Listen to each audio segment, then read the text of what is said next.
మహాగణాధిపతే నమః. శ్రీ గురుభ్యో నమః. శ్రీమాత్రే నమః. ప్రేక్షకులందరికీ స్వాగతం. 2024-25 సంవత్సరం యొక్క మనం ఫలితాలను తెలుసుకుందాం. ద్వాదశ రాశులవి అయితే మరి మామూలుగా ప్రామాణికంగా చూసుకుంటే ఉగాది మనకి ఈ సంవత్సరాదిగా మనం చేసుకుంటాం. అయితే కొంతమంది 24-25 అంటే ఈ ఆంగ్ల నూతన సంవత్సరానికి సంబంధించిన ఫలితాలు కూడా తెలుసుకోవాలని కొంతమంది ప్రేక్షకులు ఆసక్తి ఎక్కువగా ఉంటుంది. అలాంటి వారి కోసం ఈ 2024-25 సంవత్సర ఫలితాలు ఇవి నవగ్రహ సంచారాలను అనుసరించి తీసుకోవడం అనేది మామూలుగా జరుగుతుంది మనకి. కానీ ఈ సంవత్సర ఫలితాలు చెప్పేటప్పుడు మాత్రం ప్రధానమైన గ్రహాలు అంటే ఒకే రాశిలో ఎక్కువసేపు అంటే ఎక్కువ కాలం ఇవి ఏవైతే సంచరిస్తాయో ఆ గ్రహాలని మనం ప్రామాణికంగా తీసుకోవడం అనేది జరుగుతుంది. అందులో వాటిలో ఎక్కువ కాలం ఒకే రాశిలో ప్రయాణం చేసేవేమిటి? శని భగవానుడు, అలాగే గురువు, రాహుకేతువులు.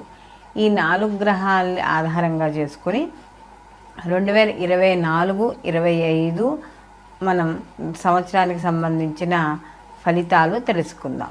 కర్కాటక రాశి వారికి 2024 సంవత్సరం ఫలితాలు కానీ చూసుకుంటే వీళ్ళకి అష్టమ శని యొక్క ప్రభావము, అలాగే దశమంలో ఉన్న గురువు వీళ్ళకి ఏప్రిల్ తర్వాత వీళ్ళకి అంటే ఇప్పటి వరకు వక్రీకరించి ఉన్న గురువు తదనంతరం వక్రత్యాగం పొంది జనవరి నుంచి మామూలుగా ఆయన రుజు మార్గంలో వెళుతూ ఆయన దశమంలో ఉన్న గురువు లాభస్థానంలోకి రావడం అనేది జరుగుతుంది. ఎప్పుడైతే గురువు లాభస్థానంలోకి వస్తారో వీళ్ళకి కర్కాటక రాశి వాళ్ళకి మే మాసం నుండి చాలా అనుకూలంగా ఉండడం అనేది జరుగుతుంది. అయితే రాహుకేతుల యొక్క సంచారం కూడా వీళ్ళకి ఇప్పటి వరకు ఏవైతే కాస్త ఇబ్బంది పడుతున్నారో అంటే దశమంలో ఉన్న రాహు వృత్తిపరంగా ఉద్యోగపరంగా గురువు ఇవ్వాల్సిన శుభ ఫలితాలను కూడా ఇవ్వలేకపోతూ ఉండడం వల్ల రాహు ఉండడం వల్ల ఎప్పుడైతే రాహు కూడా మార్పు చెందుతాడో వీళ్ళకి వృత్తి ఉద్యోగాల పరంగా కూడా చాలా మార్పు రావడం, పదవుల్లో ఉన్నతి పదవులు లభించడం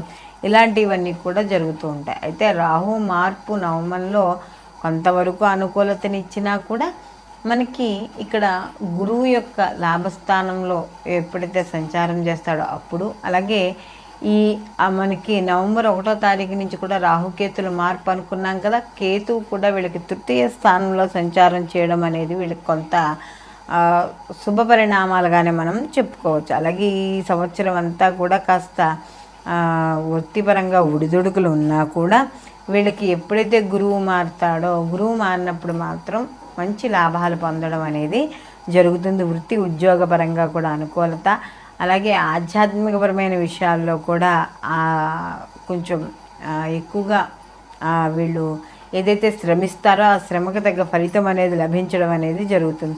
అలాగే సినీ, కళ, రాజకీయ రంగాల్లో ఉన్న వాళ్ళకు కూడా ఈ సంవత్సరం అనుకూలంగా ఉంది. అలాగే ముఖ్యంగా కానీ చూసుకుంటే ఏదైతే ఈ కర్కాటక రాశిలో ఉన్నారో వీళ్ళందరికీ కూడా ఎవరైతే గవర్నమెంట్ ప్రభుత్వ ఉద్యోగాల్లో ఉంటున్నారో వాళ్ళు ప్రమోషన్ల కోసం చూస్తున్న వాళ్ళకి కాస్త ఏప్రిల్ వరకు వీళ్ళకి తప్పకుండా వేచి ఉండాలి. అలాగే ఇక్కడ ద్వితీయ స్థానంలో ఎప్పుడైతే ఈ దశమంలో ఉన్న గురువు యొక్క దృష్టి ఉందో పంచమ దృష్టితో ఎన్ని ఇబ్బందులు వచ్చినా కూడా మీకు ధనానికి మాత్రం లోటు ఉండదు. సమయానికి ధనం చేతికి అందడం అనేది కర్కాటక రాశి వాళ్ళకి జరుగుతూ ఉంటుంది. అలాగే ముఖ్యంగా వృత్తి ఉద్యోగాల్లో మంచి అవకాశాలు లభిస్తాయి. అలాగే వీళ్ళకి ఎప్పుడైతే ఈ గురువు యొక్క అనుగ్రహం అంటే ఇక్కడ గురువు యొక్క దృష్టి కూడా ఎప్పుడైతే మార్పు చెందుతుందో అంటే గురువు దృష్టి వీళ్ళకి దశమం నుంచి లాభంలోకి వచ్చేటప్పటికి వీళ్ళకి దృష్టి ఎక్కడికి వెళ్తుంది? మళ్ళీ తృతీయ స్థానం మీదకి వస్తుంది. ఎప్పుడైతే తృతీయ స్థానం మీదకి వచ్చిందో ఇప్పటి వరకు మీరు కమ్యూనికేషన్ రంగాల్లో కావచ్చు, లేకపోతే కమ్యూనికేషన్ ఎవరికి సరిగ్గా చేయలేకపోవడం వల్ల ఎవరైతే అపార్థాలు చేసుకున్నారో వాళ్ళందరూ కూడా మీది తప్పు కాదు అని గుర్తించి మీకు సమాజంలో కీర్తి గౌరవాలు పెరిగే అవకాశం అనేది ఉంది. అలాగే వీళ్ళకి గృహలాభము, అలాగే ముఖ్యంగా అలాగే ఏదైనా స్థిరచరాస్తులు కొనుగోలు చేయడము ఇవన్నీ కూడా లభించడం అనేది జరుగుతుంది. అలాగే పోతే ఇక్కడ ముఖ్యంగా కానీ చూసుకుంటే వీళ్ళకి సహజంగా కానీ చూసుకుంటే ఈ ధనాధిపతి ఎవరైతే ఉన్నాడో రవి, ఈ రవి యొక్క అనుగ్రహం వల్ల వీళ్ళకి అన్ని రకాల ఆర్థిక వనరులు కూడా వీళ్ళకి సమయానికి చేతికి అందడం అనేది జరుగుతుంది. ఇప్పటి వరకు ఎవరైతే అంటే పిల్లల చదువుల కోసం కావచ్చు, ఏదైనా ఇల్లు కొనడం లోన్ల కోసం కావచ్చు, ఏదైనా ప్రయత్నిస్తున్నారో వాళ్ళకి 2024 సంవత్సరం లాంటి పనులు ముందుకెళ్ళడము, అలాగే రుణ బాధల నుండి, శత్రు విముక్తి నుండి ఇక్కడ వీళ్ళు బయటపడడం అనేది జరుగుతుంది. అయితే ఇక్కడ శని గురువుల యొక్క ఎప్పుడైతే దృష్టిలు ఏకకాలంలో ఒకే రాశి మీద ఉంటున్నాయో ఈ రాశి వల్ల, ఈ దృష్టి వల్ల అంటే ఇక్కడ చూడండి శని భగవాన్ యొక్క దృష్టి గురువు ఉన్న స్థానం మీద ఉంది. మళ్ళీ గురువు యొక్క దృష్టి పంచమ స్థానం మీద సింహరాశి మీద ఉన్నప్పుడు మళ్ళీ శని భగవాన్ యొక్క దృష్టి అలాగే కూడా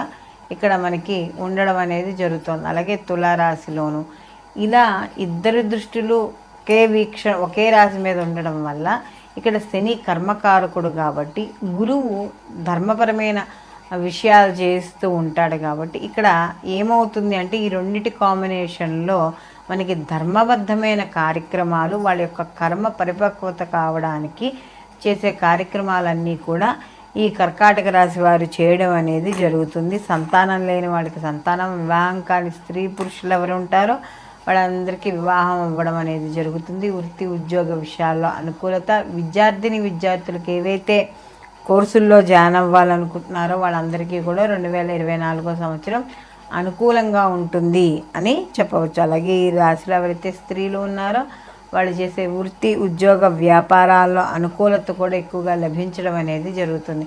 మొత్తం మీద వీళ్ళు కుటుంబంలో కానీ లేకపోతే సమాజపరంగా కానీ కాస్త కీర్తి ప్రతిష్టలు పెరగడం, వృత్తి ఉద్యోగాల్లో మంచి మార్పులు చోటు చేసుకోవడం ఉంటుంది. అయితే ఇక్కడ ఈ యొక్క అష్టమ శని యొక్క ప్రభావం మాత్రం కాస్త ఎక్కువగా ఉంటుంది కాబట్టి ఈ ఆరోగ్య విషయాల్లో జాగ్రత్త వహించండి. ఏదైనా కొత్త చోట్లకు వెళ్ళేటప్పుడు లేకపోతే ఏదైనా వాహనాలు మీ అంతటా మీరు లాంగ్ డ్రైవ్కి వెళ్ళేటప్పుడు ఇలాంటి విషయాల్లో మాత్రం శ్రద్ధగా వహించండి. సమయానికి నిద్ర, ఆహారం తీసుకోవడం ద్వారా కొంత ఆరోగ్యమైన పరిస్థితులను అంటే ఏవైతే వ్యతిరేక పరిస్థితులు ఎదురవుతాయో దాని నుండి బయటపడడానికి ఎక్కువగా అవకాశం అనేది ఈ కర్కాటక రాశి వాళ్ళకి కనపడుతోంది. అలాగే ఎవరికైనా ఈ యొక్క గురువు మారే వరకు కూడా ఎవరికి దయచేసి అప్పులు ఇవ్వడం కానీ, సంతకాలు పెట్టడం కానీ, ప్రామిసరీ నోట్ల మీద ఇలాంటివి ఏమీ చేయవద్దు. లేకపోతే అనవసరంగా ఇబ్బంది పడే అవకాశం అనేది ఈ కర్కాటక రాశి వారికి కనబడుతోంది. ఇక్కడ మనం ఇప్పటి వరకు 2024-25 సంవత్సరం మనకి సంవత్సర ఫలితాలు చెప్పుకున్నాం కదా.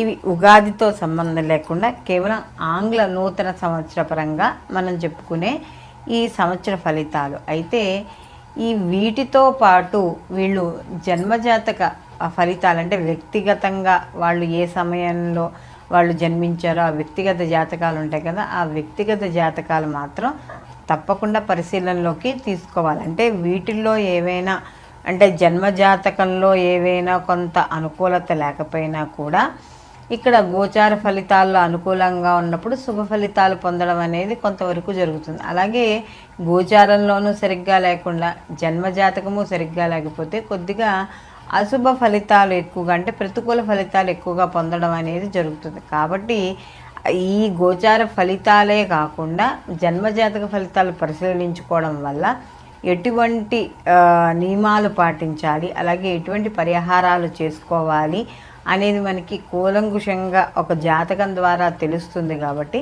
తప్పకుండా ఈ గోచార ఫలితాలతో పాటు జన్మజాతక ఫలితాలు కూడా తప్పకుండా ఒక దైవజ్ఞుడి దగ్గరికి వెళ్ళి మీరు మీ జాతకాలను పరిశీలించుకోవాల్సి ఉంటుంది.